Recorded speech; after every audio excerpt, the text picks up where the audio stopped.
acho que a gente chama de a espiral do silêncio. Vai calar a toda uma ditadura ali em cima, que vai reprimir a tua fala, a liberdade de pensamento. Eu estou aqui com o livro do George Orwell, né?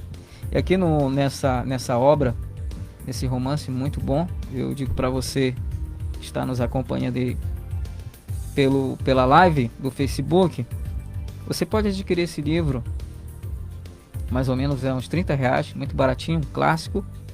E aí você vai se enriquecer o seu conhecimento cultural. E também esse livro mostra a visão, ele tinha uma visão, George Orwell tinha uma visão do que seria o mundo hoje.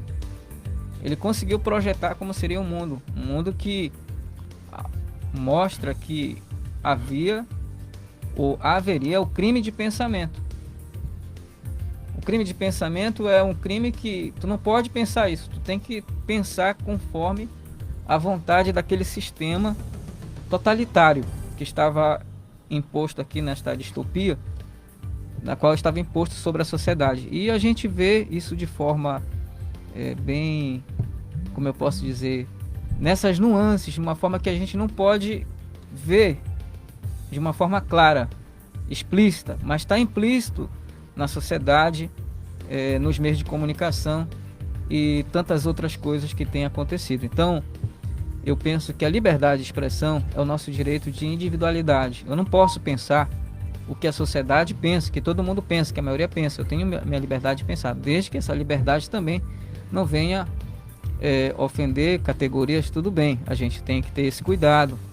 A gente tem sim que ter esse cuidado, mas a gente também não pode ser suprimido por um monstro. Eu vejo como um monstro, eu vejo como uma grande besta, porque essa é a ideia de besta, né? É um monstro que vem suprimindo todo o teu pensamento, ali como ali o Thomas Hobbes fala ali do Leviatã, né? Que é um monstro que vem dominando tudo, que vem destruindo tudo. Então essa ordem posta, essa espiral do silêncio, é como um monstro, como uma besta que vem para impedir a nossa fala. E pior de tudo, pode acontecer como aqui o George Orwell fala, né? A liberdade ou crime de pensamento. Eu deixei alguns trechos para a gente comentar aqui do livro, mais à frente a gente pode comentar alguns trechos na qual o autor mostra.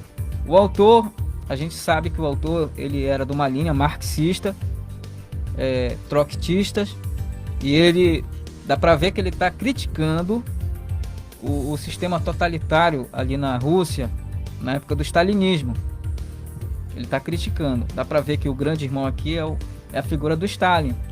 Nós sabemos que ele tem essa visão marxista. Mas o que é interessante, né, nessa obra, Eliseu Castro, é a capacidade visionária dele ver como seria o mundo.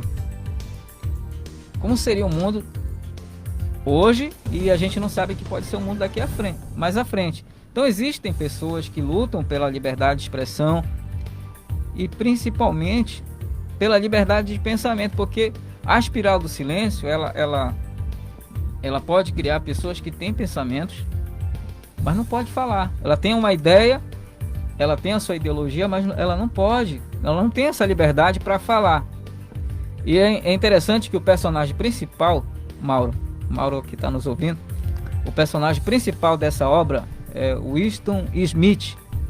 Ele é preso pelo seu pensamento, ele nunca teve ideia nenhuma. Leia a obra, é interessante. Ele nunca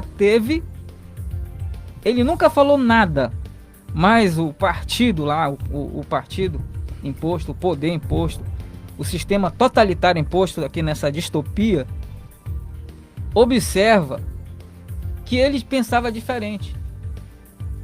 Bastando pela linguagem corporal, bastando que ele não estava satisfeito com alguma coisa, pela uma expressão de rosto dele. O livro vai mostrando em vários aspectos isso aí. Vai acontecer. Ele tinha medo até de ele ser preso, porque na hora ele estava com uma expressão de rosto contrariada e assim por diante. E isso mostra o que pode acontecer no futuro. Tu ser suprimido pela tua liberdade de pensamento, né? Mas nem de expressão. Porque, segundo Hannah Arendt, uma filósofa que eu gosto muito, na obra dela, ela fala na obra dela um clássico chamado Condição Humana. Ela mostra que nós, como indivíduos, nós temos o nosso pensamento, que vai de encontro ao pensamento de toda a coletividade, o direito da individualidade. Ela chama de corpus político. E nós temos o direito de lutar por aquilo que nós pensamos. Por exemplo, hoje acontece hoje, por exemplo, que um autor de MPB, se ele for criticar um funk, ele vai ser cancelado. E eu me lembro que eu fiz um trabalho ali quando eu estava na faculdade, que tinha um músico, um cantor da MPB, que ele estava criticando os funks.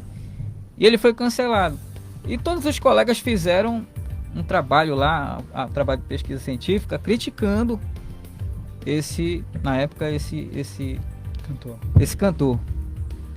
E eu usei a Hannah Arendt para defender ele. Corpus político, não, ele tem liberdade de defender a ideia dele.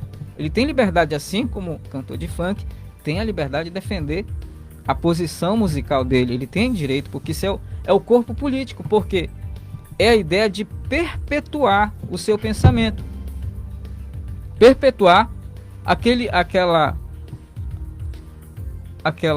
corpo político na qual tu pertence. Eu falo político não no sentido partidário, político no sentido das nossas ideias, né?